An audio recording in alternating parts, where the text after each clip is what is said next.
All right, you should be aware I speak in complete paragraphs and at length. So That's okay. No, that's great. Yeah. I want you to do most of the talking. Okay. All right. Just warn me if I'm just going on too long.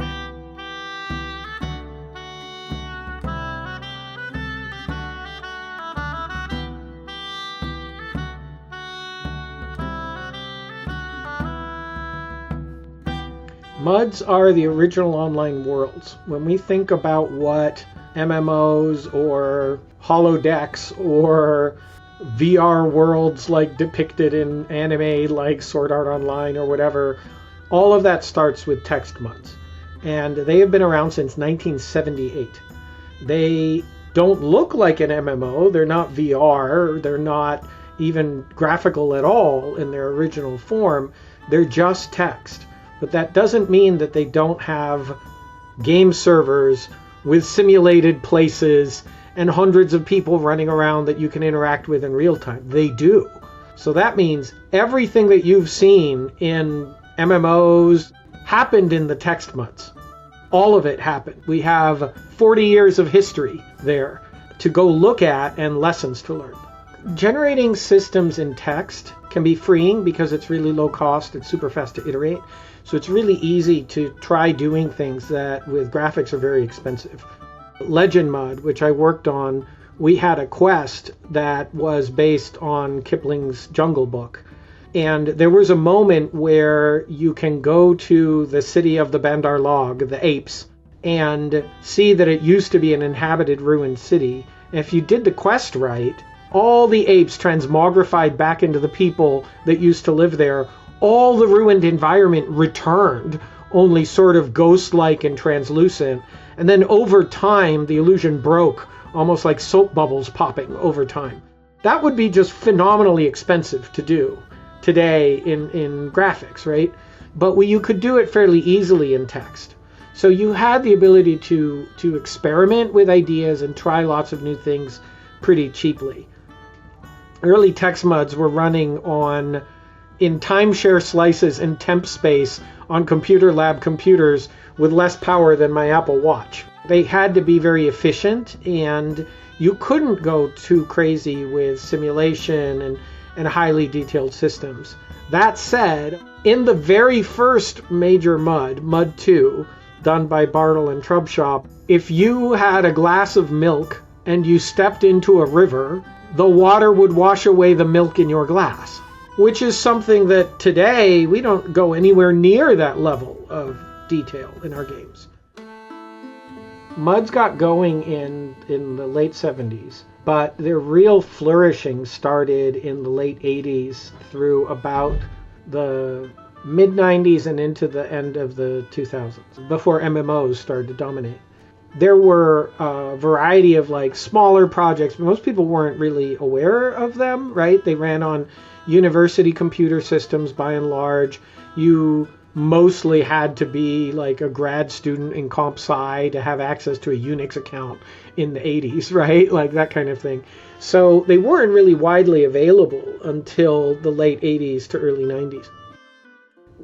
When I left grad school in 95, everybody was really talking about Snow Crash a lot, which had only come out a few years before.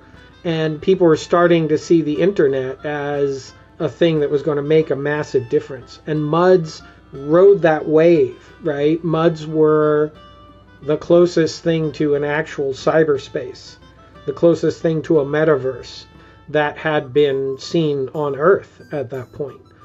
People who were involved in MUDing, many of them were very cognizant that they were on the cutting edge of a giant future.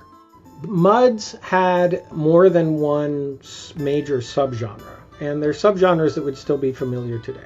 There were worlds that were just about running around and killing and leveling up. So if you model that to think in your head, like World of Warcraft, you would be dead on. They actually played very much like World of Warcraft does. There were other, basically engines, we called them code bases back then, but there were other engines that were more oriented around user creativity. And those involved people building their own maps and modifying the environment and the code and really kind of extending it themselves while they were playing, right? It was part of the activity. And if you mentally map that to Second Life or even parts of Roblox, you would be dead on. It was exactly like that. There were others that were more oriented around hanging out and chatting and role-playing. A lot of them were adapting popular sci-fi and fantasy novels of the day, and people just kind of immersed themselves in the role-play. And if you kind of mentally map that to a group of people playing Baldur's Gate 3 together, or role-playing together in Grand Theft Auto, or hanging out in Animal Crossing, you're not far off. It felt like that. Those were 3 separate strains back in the Mud days, and they had tech that was built, optimized towards one versus the other. When Mosaic came along and the internet started to become graphical, a whole bunch of people started saying, hey, we could make graphical MUDs. There were projects in France, Tibia and Dofus. There were projects in Korea, Kingdom of the Winds, Dark Ages. And there were an assortment of projects started in North America, such as EverQuest, Asheron's Call, The Realm, and Ultima Online. All of these tended to have people who had played MUDs on them because that was where the expertise came from. I had been working on a MUD called Legend MUD, which was consciously trying to mix together some of these different strains into one environment. It was an immersive environment where you explored history. It was one that encouraged role play, so you were encouraged to learn about the environment and try to stay in character. And it was a straight up kind of combat game, right? So it mixed together all of those 3 things. Our lead programmer, and then eventually myself, my wife, a couple of other people actually, ended up recruited out of Legend MUD by Origin to do Ultima Online. Because Legend MUD it had a really good reputation, that wasn't actually the only company that tried to recruit us. I was also recruited for Meridian 59 and turned them down because I'd already accepted the job with Origin. It was kind of this moment where the folks with money were looking for the talent from among the hobbyists. And my wife and I submitted design samples and quests that included basing the game on dramatically more simulation and more emergent content than the prevailing mode that MUDs were in, which was handcrafting everything and making it, primarily a linear combat game. And that was because we'd wrestled for so long with how long it took us to make that handcrafted content. When we showed up for our first day of work on Ultima Online, we were shocked to hear when we asked, so what's the game? The folks we met with regurgitated our design sample back at us. And that's when we realized, we weren't in charge, but our ideas were what the vision was going to be. That meant that Ultima Online's philosophy from the beginning was simulating an alternate reality in as much detail as we could manage to do at the time. That fit well with the Ultima brand. Ultima was a long-standing brand in RPGs that had innovated over the course of many years. If you played a game with a morality system, if you played any JRPG at all, they were all inspired by Ultima. Ultima was the first game with a morality system. It was incredibly popular and influential. And it had a strong streak of that kind of simulation quality to it. So it was a reasonable fit in terms of the kind of the setting and the intellectual property and so on.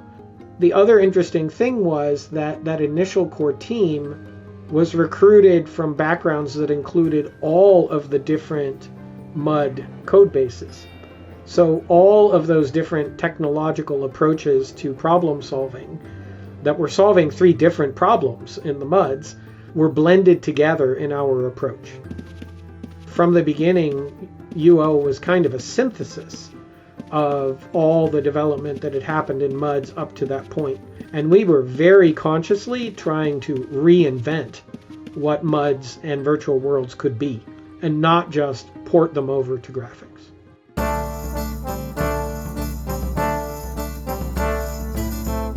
I think these days people don't remember or know how important and influential Ultima Online was.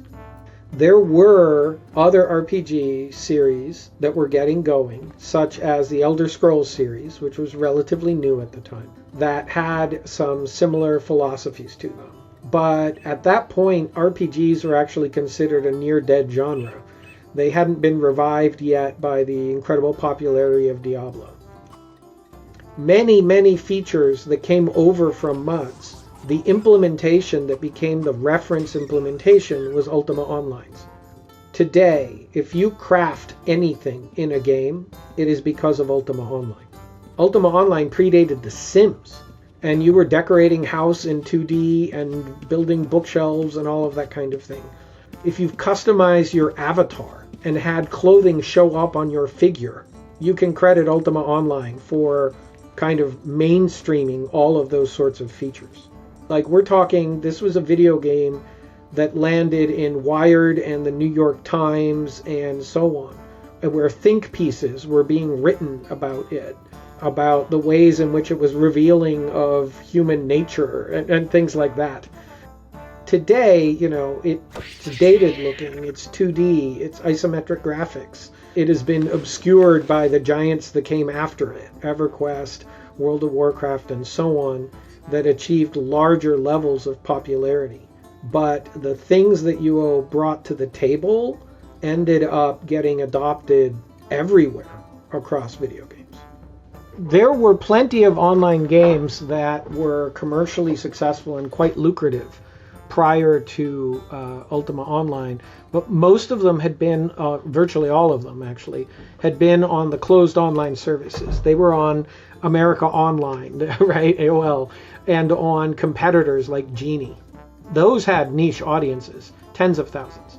It was earth-shattering when Ultima Online broke 100,000 subscribers. And then gradually over time it went on to eventually reach 250,000. That was considered a massive sign of things mainstreaming. Only a few years later, EverQuest would come along and double that. And then only a few years after that, by 2004, we get World of Warcraft, which in its first year blew past 1 million. The internet itself was scaling in that way at that time too. It saw enormous explosive growth. Ultima Online was a mainstream hit. It was EA's fastest selling PC game in their history. But then an MMO a few years later could double it, and then it would be the mainstream hit. And you get the idea, right?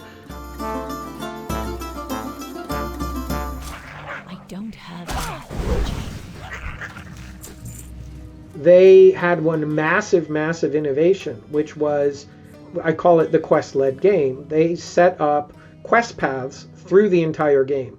And pretty much at any given moment in World of Warcraft, there's a yellow exclamation point over an NPC's head or a quest log telling you what to go do next.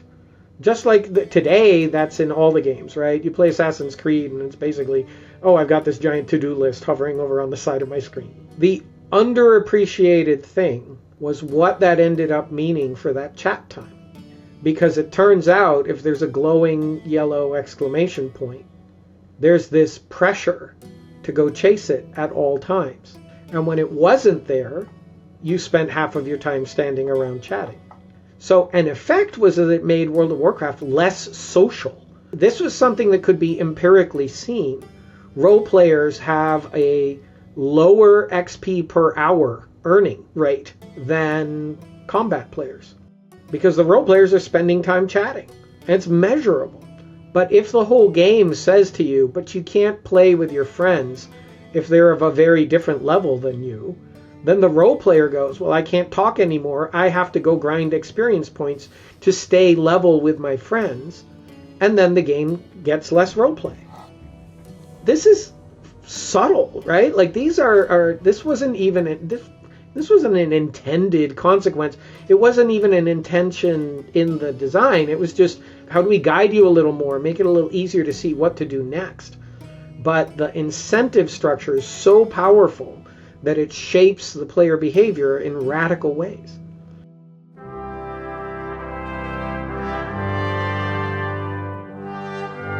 Games have been social since prehistory.